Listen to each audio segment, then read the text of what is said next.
This next guest has just, in her short 4 years of working as an SLP, has so much experience already, and she's just really driven. She's going to be so much fun to talk to. Her name is Marie Severson, and she is a medical SLP practicing since 2017. She's the owner of Madison Speech Therapy, an adult-focused private practice in Madison, Wisconsin.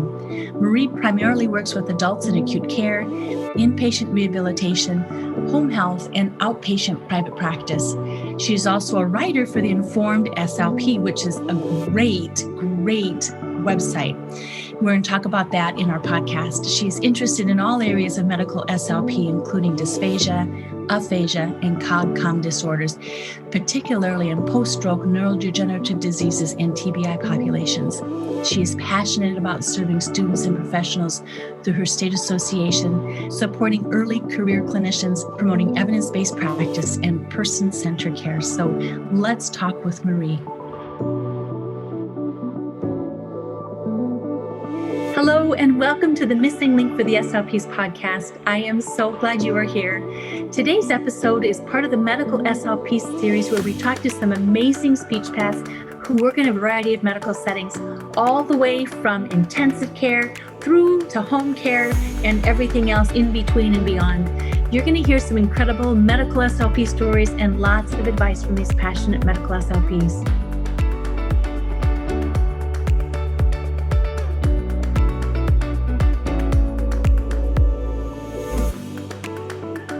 We should introduce you first. You are Marie. That's right. Marie. Yes. Marie Severson out of Madison, Wisconsin. So tell us a little bit about yourself. Yeah. So I'm a medically based speech pathologist. I've been working for about 4 years, and I've worked in many different settings at this point. I think pretty much every setting. I've worked in skilled nursing, inpatient rehabilitation. I've worked in acute care, home health, and I own a private practice. How on earth did you do all of that in 4 short years? You know, I don't know. I think I spent a lot of time on it. I really haven't slowed down at all until very, very recently. So I kind of knew coming out of grad school that I was going to need a lot of additional coursework and training and practice to be a medical speech pathologist. So I kind of just got right on it. I started taking courses. I've been taking CEUs pretty regularly for the last 4 years without really stopping, just because I feel like there's always something to learn. And I've set a lot of goals for myself, and I think I'm just a goal-oriented person. So I think it just kind of comes naturally. But I have really stuffed a lot into a short period of time. So now I'm sort of looking to more focus what I'm working on. So I actually recently left my full-time job in inpatient rehab, and now I have 5 different smaller gigs. And so I like that I get to sort of try out things here and there and sort of on my own terms and work on my private practice. So I think the first several years of medical speech pathology is just getting your bearings and figuring out and making sure you know it all, because you really do have to know it all for the most part. And then for me personally, I was able to slow it down a little bit after a significant amount of time in practice and training. Why did you become a speech pathologist? Well, I knew I always wanted to work in the medical field. I actually wanted to be a surgeon when I was a little girl. I started college, and I, like a lot of people, I think, had no idea what I wanted to do. I thought I wanted to work in the medical field. I thought I wanted to be a psychologist. I started nursing school.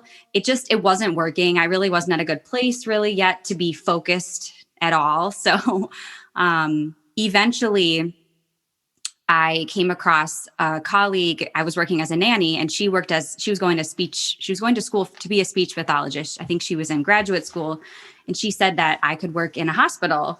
And I had no idea that speech therapists could work in hospitals, like so many other people, I think, don't know about us.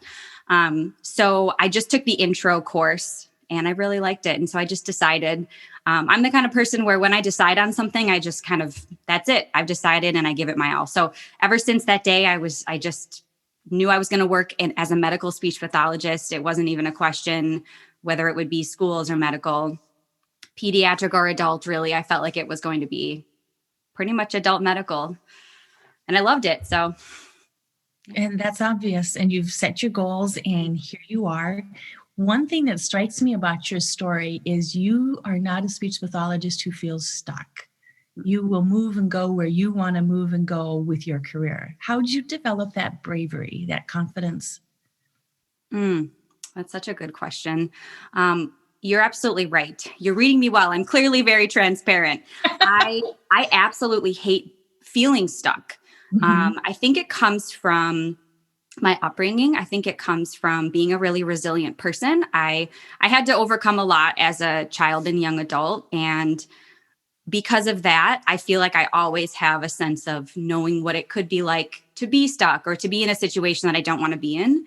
So that really motivates me. I know that I really want to work hard and I want to move forward all the time. And I know that it's easy to have that interrupted or affected by other things. So if I can just work on it on my end, I can just do as much as I can to move myself forward and not be stuck. It's honestly, it's more of a sense of I can't be stuck versus like I don't want to be. It's just like a natural internal thing. And if I come across a situation that doesn't align with my values or makes me feel like I'm not doing the right thing, then I know it's not the right place for me. And so I'm always the person to speak up or try to change something so that it matches what's, the right thing to do, whether that be patient-centered care or, work-life balance or treating therapists well, things like that. I really believe in those types of missions. A lot of other speech paths do, but as well, and yet so many people don't move forward. Hence the transitioning piece for a fresh SLP. I hear so many, and you may be transparent and I may be reading you well, but I know of so many speech pathologists who do get stuck and they want to do what you do. And they can say, I have these values and I have this and I have that, but I really see you doing that. And it's just really inspiring. Thank you. I think I've found inspiration from other people that whether it be speech therapists, online in the social media forums, or whether it be clinicians and researchers that, are sort of out there expressing how important it is to do A, B, C, or D for whomever. I think it's very challenging to be confident and focused and being willing to take a risk. I think that it's not easy for speech therapists, especially medical speech therapists, because those jobs are in high demand. So I think it's easy I think a lot of medical speech therapists are told like, hey, you got a pretty good gig here. And if you don't want it, that's fine because someone else will take it. And I think that it's important to remember that you're valuable and I don't believe that there should have to be a sacrifice between good patient care, taking care of yourself, making a difference, work-life balance. I think that it should be better. And because I think that so strongly, I think that's why I live my life like that. I want other people to feel similarly, that they might have to wait a little while or they might have to take a few risks. But if that's what they really want, we can kind of work together and show it that, we're valuable clinicians and we're valuable employees and we should be treated as such. I love that strength. There are so many. It seems like every once in a while, social media goes through these cycles, and we go through the cycle of, right now, we're in Teacher Appreciation Week. And so many of the speech pathologists on social media are not getting recognized in their schools. And, we do as a profession need to advocate for ourselves. This is who we are. This is what we do. This is the skill and the value that we bring to a medical team or a school setting, for example. Absolutely. I think I hear about it all the time, like, oh, speech got forgotten. And I think that, usually we're a small team. Like, for example, in my home health job, there's only one SLP and then there's a per diem. And when you're just such a small team, if you don't advocate for yourself, it's by no one's intent, but you might get forgotten a little bit. Right. Well said. So you are part of the series A Day in the Life of a Medical SLP, and you have mentioned several settings that you practice in. Would you like to tell us about a day in the life of some of those settings? Sure. Where does your day start? How does it end? Who do you see? Who determines your schedule? Yeah. Where would you like me to start at a certain one, or I'll just pick? Sure. Let's start with the acute care and move along the continuum and end up more at we'll have home care in the middle, and then maybe tell us towards the end about your private practice. Yeah, that sounds like a fantastic route. So I'll start with acute care. Now, I work at a level 4 acute care hospital. So in my area, there are acute care hospitals that have higher acuity levels, but I don't work at that one. So the people that I see in my acute care are still sick, but they are not as sick as some people in the level 1 and 2 hospitals in my area. But a day in the life for me, I'm a per diem acute care speech pathologist, which means that I work infrequently, which also means that I have to be very cognizant when I come back in to make sure that I remember what's going on, that I'm really focused on top of my game, because acute care is, to me, it's the highest stakes setting. I am 100% focused the whole time. I am always looking at what I'm doing. I'm always thinking to myself, does this make sense? Is this safe for the person? Because I'm coming in and I'm coming out. So as a per diem therapist, it's really important to always be focused on, making sure that you're helping the team and doing the right thing. But in acute care, really focusing on what you're doing. Does it make sense for what the patient needs at that time? So I come in and I'm generally the only speech therapist working. And my first job is to triage patients that are on sort of the list. So these are new consults that are on the list that I have to decide who needs to be seen, because oftentimes there are patients that need new evaluations, and then there are patients that are already being seen and could potentially need some follow-up visits. So for those that are on the first list of getting an evaluation, of course, I'm looking for those patients that have swallowing evaluation needs, and then the ones who are on a significantly modified diet, like NPO, they're not eating at all. Those are the ones that I see first. The patients who are on a diet but need a swallow evaluation, I typically see after that. So the ones who need me the most are the ones that are not on a diet. Typically, doctors and nurses are asking, can they take their medicine? They really need a swallow eval. Right, everything's salted until you see them. Exactly. So I know that about acute care, it's very important to see the swallowing patients first. So I see them first. I do a lot of swallowing in acute care. That's where I do the most swallowing evaluation and treatment. And it's generally evaluation. It's generally clinical bedside swallowing evaluations. I would say 90% of what I'm doing with swallowing is a really thorough CSE. Now, in acute care, it's different because they have a lot of other needs, and they might be on different supplemental oxygen. They might be in the ICU. They have a lot more considerations, and that's why being an acute care SLP requires so much additional coursework, training, and just experience to get familiar with some of those terms.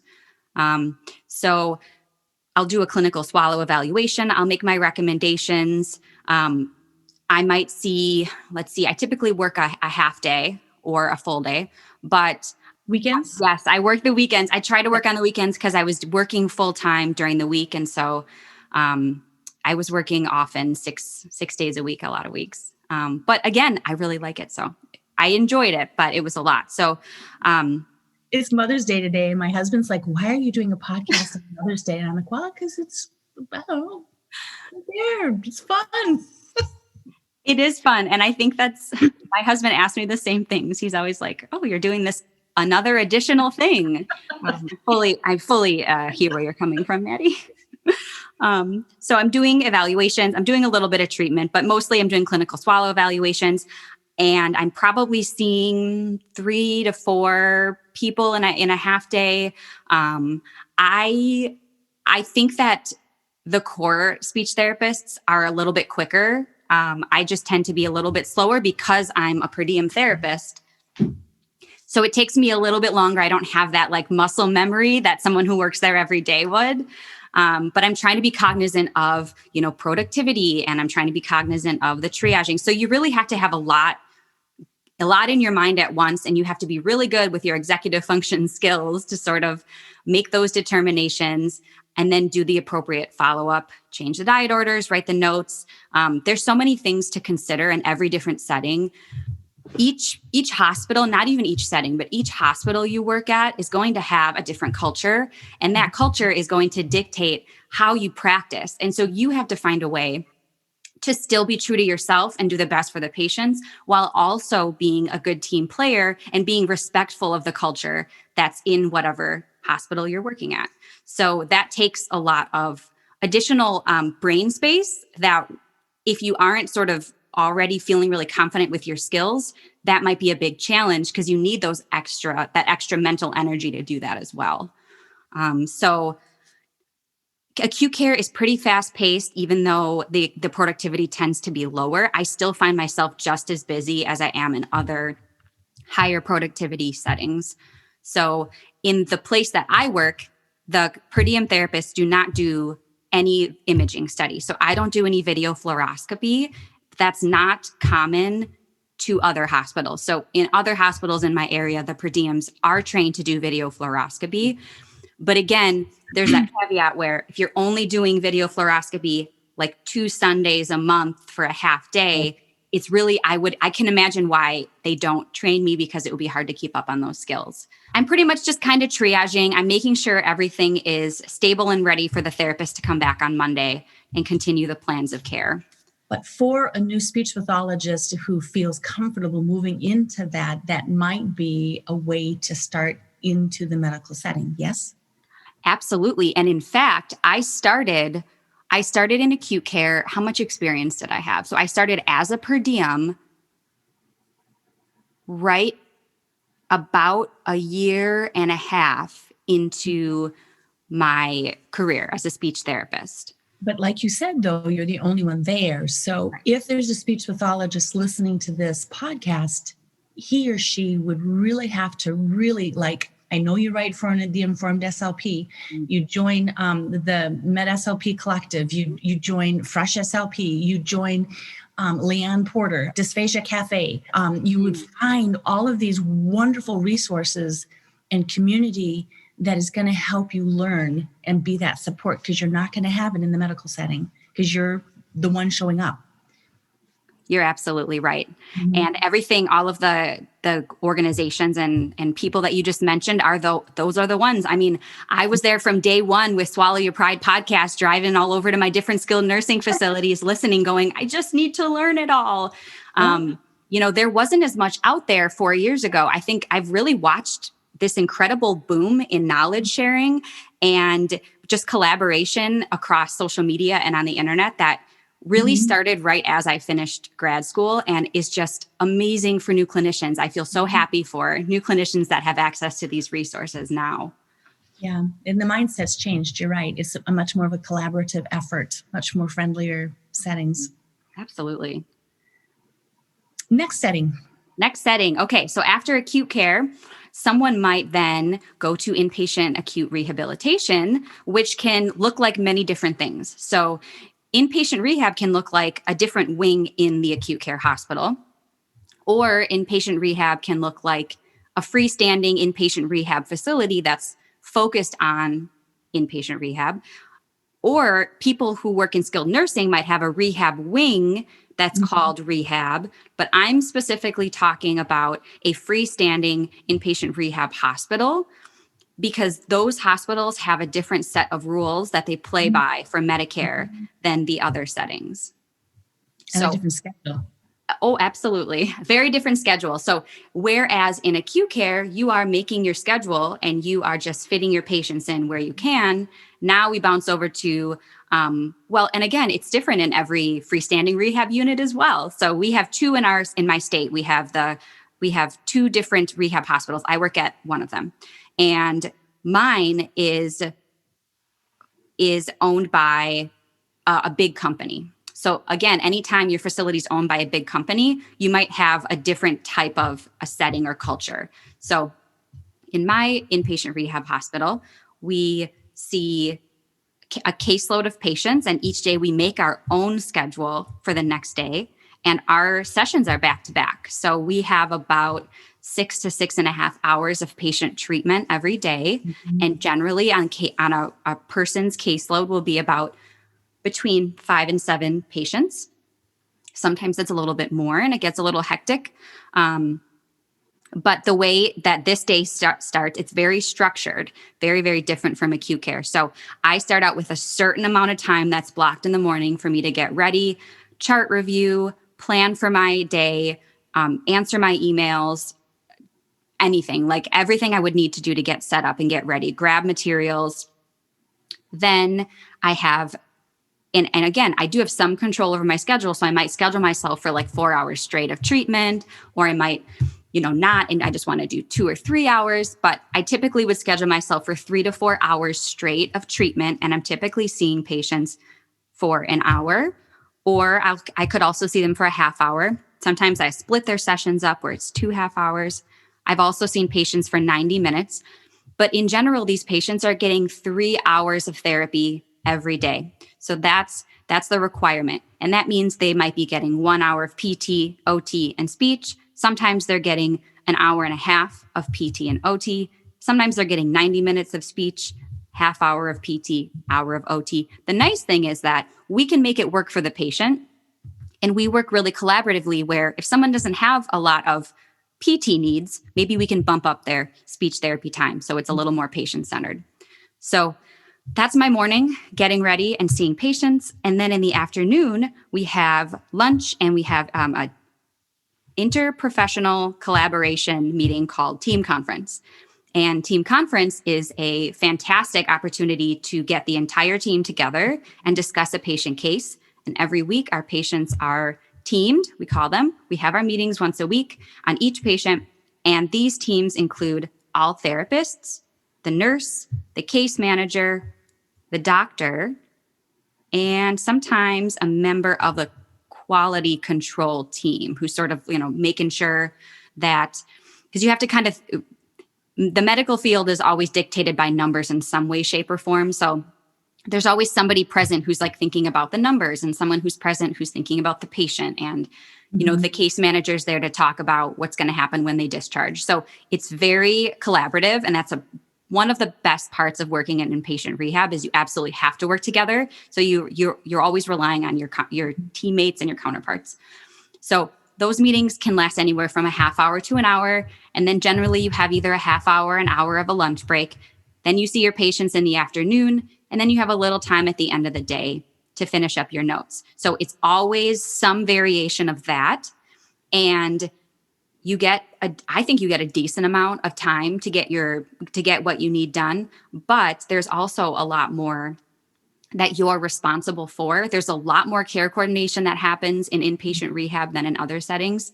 And there's also a really, really, at least in my hospital, a very, very high standard of care, high standard of therapy. Everybody that I work with really wants to do the very best. And so we're always going above and beyond, and that takes a little bit of extra time. So we find ourselves very busy, very engaged, very excited. We see our patients make fantastic progress. It's a really wonderful setting to get experience across the entire SLP continuum. An important distinction to make is when you're working as an acute care SLP, the medical needs of the patient are paramount. So your schedule is dictated on if that patient is even available for a clinical swallow evaluation, because they may be NPO pending a study. So then you've got to shift them. The setting you're talking about, the inpatient rehab, they're medically stable now, so their rehab is now the focus. And hence, that's why the schedule changes. Exactly. You're absolutely right. And that's such an important distinction to make between the settings. Yep. Yeah. Tell us about your home health then experience. Absolutely. So I have always really enjoyed the functionality of working in the patient's home. And that's what really drew me to home health. Yes. What I realized in home health was, oh my goodness, you have to be the most independent speech therapist you could possibly be. You have to be confident. You have to be organized. You have to be proactive. You're always putting yourself out there. So you are in charge of everything. So really, you're in charge of calling to get orders for a patient. You're in charge of scheduling an evaluation, which means calling and coordinating that schedule with the patient. You're in charge of keeping track of your driving time and setting up your day so that you have enough time to get everything done at the end of the day. So for me, a day would look like I start my day at home in the morning, and I love that. I get to be on my computer. I might make a few phone calls. I'm probably going to prepare a few things for the day. Then I hop in my car and I drive to 1 or 2 sessions at people's homes, which is wonderful, by the way. I've really not had any negative experiences so far. I haven't been working in it too long, so I want to put that out there. But it's really wonderful to be in a person's home. It's a very personal thing. You really develop a close bond. Mm-hmm. You can do very functional treatment. And probably 2 sessions or 3 sessions into my day, I'll stop and I'll take a lunch. I might stop at a park. I might stop home sometimes if I have a little bit more of a break. So again, that's really nice. And then I'll finish out my day with 2 or 3 more sessions.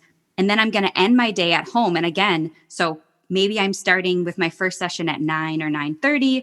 I'm going to get home maybe 2:33, 3:30. And I still have time to finish up my day from home, where I'm probably making some calls to the doctor. I'm probably calling some of my colleagues back, because you don't get that face-to-face with PT and OT. Mm-hmm. So you have to be very proactive. So again, that's why you have to be extremely independent, in a way that I am actually finding that there's some growth opportunity there for me. Even as someone who has 4 years of experience, I'm used to being independent, but boy, have I really found that you really learn a lot, how to be confident, sure of yourself, and collaborative in a whole different way. So home health is great, but make sure that you feel very confident in your clinical skills and your interpersonal communication skills. Probably not the best position for a brand new clinical fellow, because you simply don't have the support. No, Ask those questions. No. But I know people have asked, and I'm sure people have done it and have done all right. Yeah. You make it work with what you have. But if you can avoid it and come into home health when you're feeling really good, it'll be such a good experience. Yeah. So we're moving right along. Tell us about your private practice. Okay. So as someone who feels very passionately about patient-centered care, and as somebody who really likes to do things in the way that they think is best, if anyone can relate, let me know. I found that I absolutely love working on a team. It's not an issue of that at all. But I found that there were barriers to me giving the patient care that I wanted to give, whether that be time, budget, other sort of like pressures related to the day. There are a lot of barriers that can be there. And again, every hospital is different, so you might not find this in yours. And they're not deal breakers. This isn't saying that you can't get what you need from an actual setting, because I absolutely do. But there's something about being able to say, this patient needs this, and I can give it to them without anyone telling me no, is why I wanted to start my private practice. I saw that there were patients who would discharge from inpatient rehab, but there would be a 6-week waiting list for outpatient therapy services. Mm-hmm. And I thought, well, darn, because those people want therapy and they deserve therapy, but because of scheduling, they can't have it. Mm-hmm. Or people whose insurance has stopped paying for their therapy and they have severe aphasia, they want to keep working on it. There's gains to be made, those types of patients. Otherwise, patients who can't leave their home easily to go to outpatient appointments, mm-hmm. or outpatient scheduling is only offering once a week, when really they could benefit from 2 times a week or 3 times a week. What I've noticed is that the system of healthcare dictates what our patients get, not actually what's beneficial. And I also just want to say there's not a lot of literature that says how much treatment patients need in order to get better. I mean, I've read research studies that say in order to get better in this area, these patients had 20 hours of speech therapy for 6 weeks. And of course, that's not reproducible in any setting. Mm-hmm. But with private practice, you can at least try to offer people a little bit more that matches maybe what they need without the barriers of a system that kind of tells us how to dictate our practice. So do you take private pay only then? No. So because I work with adults, if they are of Medicare age, I have to bill Medicare. So I work with mostly Medicare aged patients. So I bill Medicare, which is a really challenging component of owning a private practice. I think that's important to know before you do it. You could take private pay if you were seeing someone under the age of Medicare who's not on Medicare, or someone who Medicare isn't going to cover the services for, but they still would like to pay. So there's flexibility there. But a lot of patients that I'm seeing are people that are retired on fixed income. So billing insurance is really important to them, just for them to be able to afford it. Sure. So in the few minutes we have left, this has gone so fast, fast. I'm most interested about, I'm a writer. I read over 1 million words a year. I'm ready for a new computer. And my husband's like, are you getting the same one? I'm like, no, I need a workhorse. You are a writer as well. Yes. Tell us about your writing. Well, I'm going to be completely transparent here. I didn't know I was a writer until I got this job. And that might sound really bizarre. So I was a reader of the Informed SLP since the inception of the adult section. And I have always absolutely loved what they do at the Informed SLP. I thought, this is fantastic. I don't have time to read the articles. I need to just know what I can take back with me. I need to do this on Monday. So real quick, the Informed SLP is a website. You know it better than I do. So briefly tell us. So the Informed SLP is an organization of writers and researchers who take the literature that's out there related to a certain topic, adults, kids, dysphagia is the one that I'm focused on. Yep. And the writers read the articles and they write a review that's clinically actionable for a therapist. What that means is you could go ahead and use it on Monday, or you can use the information. You don't have to read the whole article. So they kind of do all that legwork for you, which is fantastic. You kind of read it and go, which is really nice for especially new clinicians. But I decided to apply on a whim. I didn't think that I was really, this sounds weird, I didn't think I was worthy. I didn't think that I was going to be good enough, but I auditioned. You have to sort of apply for it, and you have to do some writing for them. And they liked my writing, and I'm so glad, because they really value clinical perspective, not just a researcher who hasn't ever been in a clinic, which they have a very important perspective as well, but they really value the clinician perspective, and I'm writing for the clinician. So it's been great so far. I've really enjoyed it. I highly recommend it to new clinicians and clinicians that have 30 years of experience. I would too. And it's a subscription-based program, and the prices are just like, oh my gosh, so reasonable. And you go and you sign up for whichever category one or two, or I signed up. I have two. You cover, there's 3 categories, I think. Yep. And I don't do I don't do the itty bitties or the little kiddos. But yeah, fantastic. That would be a fun job, getting paid to do what you love. It is really fun. It kind of feels like a dream come true sometimes. Yeah. So any words of advice for the new speech pathologist for starting out who wants to get into the med SLP field? Well, the good news for you is that the information is there for you if you want it. A lot of it's free or affordable. But if it's not, hook up with someone you could be a mentor for you. I had a lot of mentors along the way. We really have to work together here to support the next generation of clinicians, because there's just too much to learn. Grad schools can't cover it all, and they probably never will. So you just have to be really motivated and understand you're still going to be doing some homework and things throughout the next couple of years, but hopefully you'll have a little more fun doing it. Excellent. One final question. What is one piece of advice you would give that somebody might not agree with? Oh boy, that's someone might not agree with. Okay. Just because someone tells you no doesn't mean that it's right. If you believe in something and you know it's right, and you get told no, I want you to know, I want you to think about it and still advocate, even when you're told no. But here's how you do it: with a smile on your face and with good positive energy, because that's what people when people get excited about your excitement, they're going to be more on board with what you have to say. Love it. Love it, love it, love it. Thank you so much for coming on today. This was great. Thank you for having me.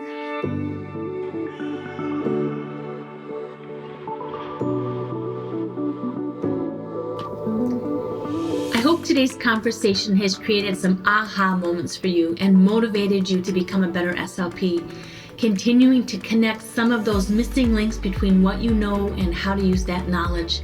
Thank you for downloading the Missing Link for SLPs podcast. And if you enjoyed the show, I'd love you to subscribe, rate it, and leave a short review. Also, please share an episode with a friend. Together we can raise awareness and help more SLPs find and connect those missing links and get the information needed to help them feel confident in their patient care every step of the way. Follow me on Instagram and join the Fresh SLP community on Facebook.